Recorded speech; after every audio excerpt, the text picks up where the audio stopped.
Bollywood silver screen presenting holes.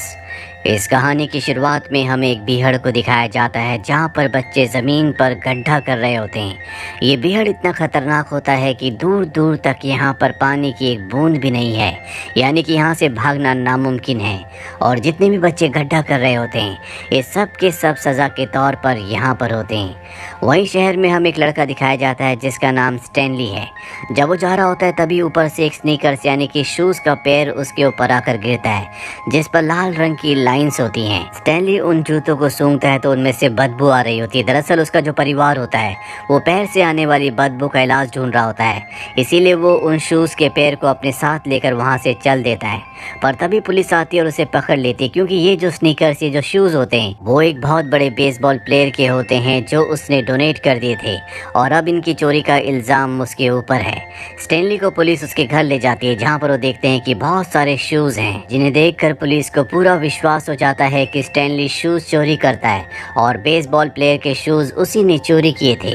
अब उसे court ले जाया जाता है जहाँ पर जज उसे 18 महीनों की सज़ा सुनाता है और उसे उसी जगह भेजा जाता है जिस जगह को हमने कहानी की शुरुआत में देखा था, जहाँ बच्चे गड्ढा कर रहे थे। दरअसल स्टैनली का जो पूरा परिवार है वो अपने आप को अनलकी होने के लिए श्रापित मानता है और ये उसके परदादा से शुरू हुआ था। स्टैनली अब उस जगह पहुंच जाता है जहां पर बाकी बच्चे शुरू में उसे परेशान करते हैं और एक दिन जब वो खाना खाने के लिए बैठा होता है तो स्टैनली सबको बताता है कि उसके ऊपर जूते चुराने का इल्ज़ाम लगाया था, जो कि एक बहुत बड़े बेसबॉल प्लेयर के थे जिसका नाम क्लाइड स्वीट फीट लिविंगस्टन था, और इस वजह से मुझे यहाँ पर भेज दिया गया। यहीं पर एक बच्चा होता है जो कभी नहीं बोलता, इसे सब यहाँ पर जीरो के नाम से बुलाते हैं और वो उसकी बात सुनकर कहता है क्या उन जूतों पर लाल रंग की लाइंस थी? स्टैनली कहता है कि हाँ। स्टैनली रात को जब अपने बेड पर सो रहा होता है तो वह अपने दादा की कहानियों को याद करता है, जिसमें जिक्र उसके परदादा का होता है जिन्होंने शेयर मार्केट में बहुत पैसा कमाया था, लेकिन एक किसिन कैट नाम की लेडी जो कि लुटेरी थी उसने उसके परदादा को बर्बाद कर दिया। जिसके बाद उसके परदादा ने एक पिग का फार्म खोला जहाँ पर वो एक लड़की से प्यार करने लगे और उस लड़की को पाना चाहते थे, इसीलिए वो एक लेडी के पास जाते हैं जिसके पास कई शक्तियाँ होती है। वो स्टैनली के परदादा को कहती है कि वो लड़की बेवकूफ़ है, इसीलिए तुम उसे छोड़कर अमेरिका चले जाओ, लेकिन उसके परदादा नहीं मानते, वो उसे पाना चाहते हैं। जिसके बाद वो लेडी स्टैनली के परदादा को कहती है कि तुम एक छोटे से पिग को लेकर पहाड़ी के ऊपर जाओ, उसे वहाँ के झरने का पानी पिलाओ, जिसके बाद वो बहुत बड़ा हो जाएगा और वो लड़की जिससे तुम शादी करना चाहते हो उसके पिता मान जाएंगे। स्टैनली ऐसा ही करता है और जब वो पिग लेकर उस लड़की के पिता के पास जाता है तो वो मान जाते हैं, लेकिन वहाँ पर एक और आदमी आया होता है जिसका पिग उससे बड़ा होता है। हालांकि वो मोटा और बदसूरत होता है, लेकिन वो लड़की स्टैनली के परदादा से शादी करने के बजाय उस आदमी से शादी करने के लिए राजी हो जाती है क्योंकि वो एक बेवकूफ़ है। इसके बाद स्टैनली के परदादा शहर यानी कि वहाँ से निकलकर अमेरिका आ जाते हैं, लेकिन वो अपना एक वादा भूल जाते हैं जो उन्होंने उस लेडी से किया था, जिसने उन्हें बताया था कि तुम्हें पिग के बच्चे को झरने पर ले जाना होगा, वहाँ का पानी पिलाना होगा।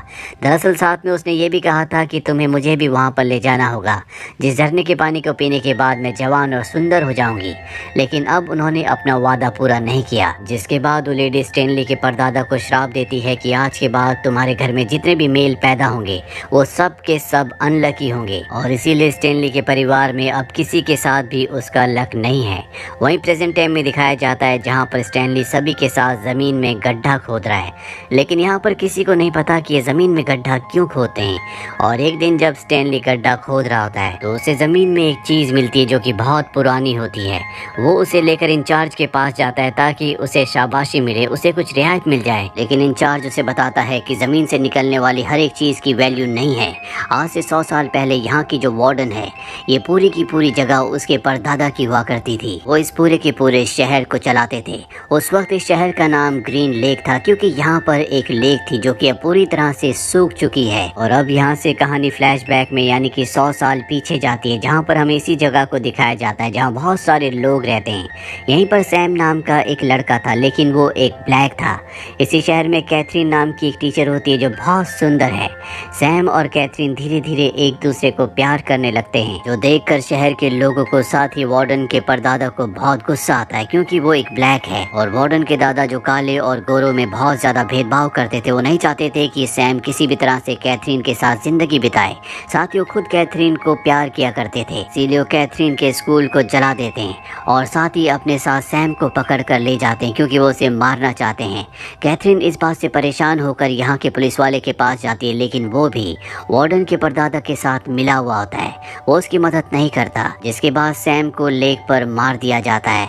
और अब कैथरीन सैम की मौत से बहुत ज़्यादा परेशान और दुखी है, इसीलिए उसकी मौत का बदला लेने के लिए सबसे पहले वो पुलिस वाले को मारती है क्योंकि उसने उसकी मदद नहीं की थी। और इसके बाद वो शहर के कई लोगों को जो वार्डन के परदादा के साथ मिले हुए थे उन्हें मारना शुरू कर देती है, जिसके बाद उसका नाम कैथरीन बार्लो से बदलकर किसिनकेट रख दिया जाता है क्योंकि वो जिसको भी मारती थी उसे किस करके चली जाती थी। और ये किसिनकेट वही किसिनकेट है जिसने स्टैनली के परदादा के खजाने को, उनके सारी संपत्ति को उनसे लूट लिया था। कहानी वापस प्रेजेंट में आती है जहाँ पर स्टैनली को दिखाया जाता है कि वो गड्ढा खोद रहा है और तभी वहाँ पर उसे एक गोली मिलती है, जो गोली उससे उसका साथी जिसका नाम एक्सरे वो ले लेता है ताकि इस गोली को इंचार्ज को देकर वो एक दिन की छुट्टी पा सके। और अब यहाँ पर इस जेल की जेलर आती है जो कि एक लेडी है जो उस गोली को बहुत ध्यान से देखती है और इसके बाद एक्सरे को एक दिन की छुट्टी मिल जाती है। वो ऑर्डर देती है कि उस जगह को अच्छी तरह से खोदो। वहीं इंचार्ज जब अपनी गाड़ी के आसपास नहीं होता तो एक लड़का उसकी गाड़ी से सनफ्लावर के बीज चुरा लेता है, जिसके बारे में इंचार्ज को पता चल जाता है। और अब सब अपनी जान बचाने के लिए बीजों की थैली को एक दूसरे को पास कर रहे होते हैं। और अंत में वो स्टैनली के पास पहुंच जाती है, लेकिन स्टैनली इसका आरोप किसी के ऊपर नहीं लगाता। वो कहता है कि मैंने इन बीजों की थैली को तुम्हारी गाड़ी से लिया था। जिसके बाद इंचार्ज स्टैनली को सजा दिलाने के लिए वार्डन यानी कि जेलर के पास ले जाता है, लेकिन वो स्टैनली को सजा नहीं देती और कहती है कि इसको उसी जगह ले जाओ और इन्हें खुदाई करने दो। अब इससे पहले कि स्टैनली यहाँ से जाता, वो दीवार पर न्यूज़पेपर की एक बहुत पुरानी कटिंग देखता है जिसे फ्रेम किया गया होता है और ये होती है किसिनकेट के बारे में। उसका नाम होता है किसिनकेट बार्लो, जिसने आज से कई साल पहले उसके परदादा के पैसों को, उनके खजाने को लूट लिया था। साथ ही उसने और भी बहुत सारे लोगों के खजाने को, उनके पैसों को लूटा था।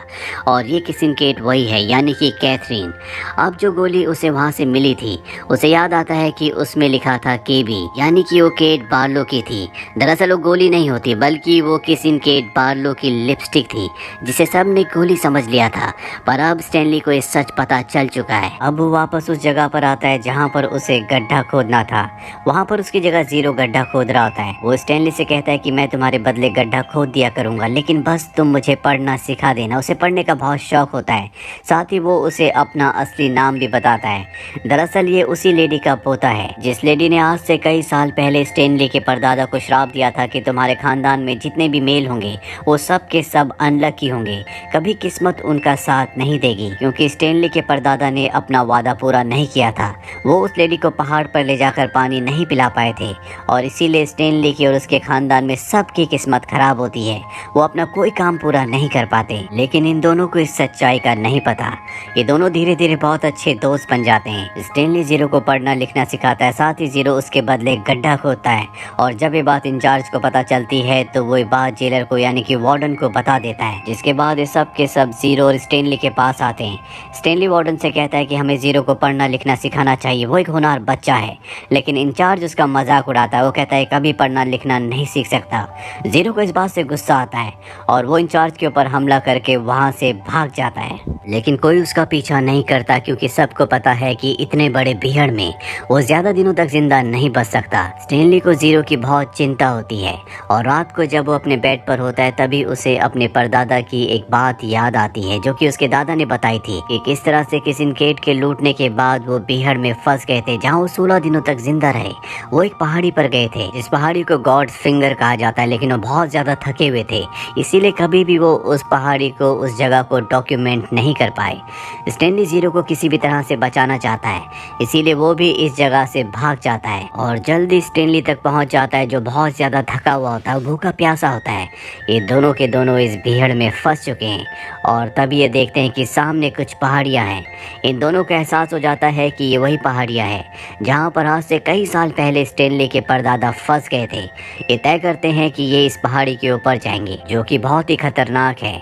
और जब ये पहाड़ी के ऊपर चढ़ रहे होते हैं तभी स्टेनली का हाथ स्लिप हो जाता है। उसकी जान बचाने के लिए जीरो उसे शॉवल देता है और उसे ऊपर खींच लेता है, जिसमें उसके हाथ भी जख्मी हो जाते हैं। अभी लगातार ऊपर चढ़ रहे होते हैं पर जीरो बहुत ज्यादा थक चुका है, इसीलिए वहीं पर वो गिर जाता है।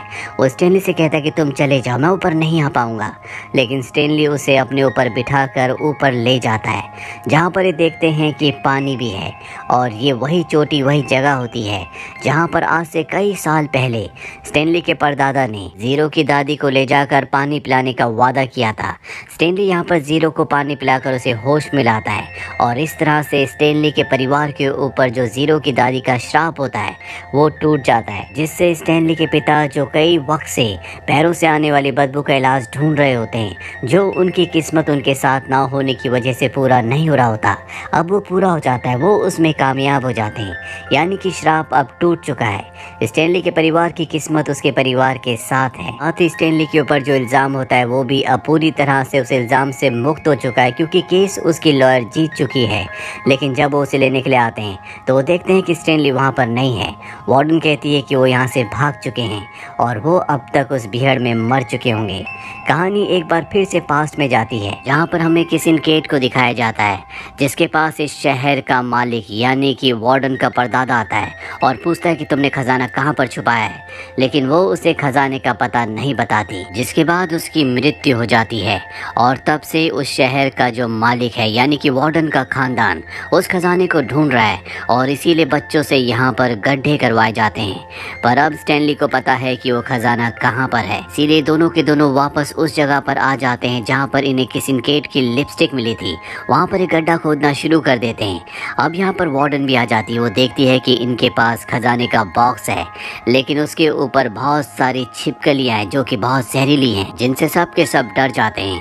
अब यहाँ पर पुलिस विभाग से भी कुछ लोग आ जाते हैं। वार्डन स्टेनली और जीरो के ऊपर आरोप लगाती है कि ये यहाँ से मेरे खानदानी खजाने को लेकर भागने की कोशिश कर रहे हैं। पर इससे पहले कि कोई कुछ समझ पाता, जीरो देखता है कि इस बॉक्स के ऊपर स्टेनली के परदादा का नाम लिखा है, जो सबको बता देता है। इसके बाद इन बच्चों को यहाँ से ले जाया जाता है, जिसके बाद स्टेनली को, जिसके ऊपर अब कोई भी चोरी का इल्जाम नहीं है, उसे मुक्त कर दिया जाता है। साथ ही वो खजाना जो उसने ढूंढा है वो उसी के परदादा का है, इसीलिए वो खजाना भी उसे दे दिया जाता है। यहाँ पर अब पूरी तरह से सब कुछ ठीक हो चुका है। इसीलिए 100 सालों के बाद उस बीहड़ में एक बार फिर से बारिश होती है, जहाँ पर कभी ग्रीन लेक नाम की झील हुआ करती थी। यानी कि एक बार फिर से यहाँ पर झील होगी और सब कुछ पहले की तरह हो जाएगा। इसके बाद स्टेनली जीरो के साथ अपने घर आ जाता है, जहाँ पर वो अपने परिवार को अपने खानदान का खजाना दिखाता है, जो देखकर वो सब बहुत खुश हो जाते हैं। साथ ही जीरो जो अपनी मॉम से बिछड़ गया था, वो अपनी मॉम से एक बार फिर से मिलता है। कहानी के अंत में दिखाया जाता है कि स्टेनली और जीरो दोनों के दोनों अब बहुत अमीर हैं। इनके पास अपने आलीशान घर हैं और जेल से जितने भी बच्चों को छोड़ा जाता है सब इन्हीं के साथ रहते हैं। इसी के साथ ये फिल्म, ये कहानी यहीं पर खत्म हो जाती है। उम्मीद करते हैं कि ये कहानी आपको पसंद आई होगी।